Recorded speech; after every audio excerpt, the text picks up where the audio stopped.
Habang papaalis si Nika, parating naman ng dalawa pang bagyo, sina Ophel at Pepito. Kaya't walang pahinga ang mga ahensya ng gobyerno para tugunan ang mga pangangailangan ng mga Pilipinong tila pagod na rin sa sunod-sunod na kalamidad. I don't remember seeing this many times sunod-sunod of this strength. At saka sunod-sunod, hindi mo tayo pinagbigyan na isang linggo.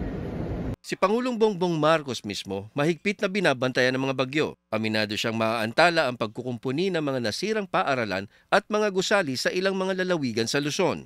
May mensahe rin ng Pangulo sa mga apektado ng mga bagyo.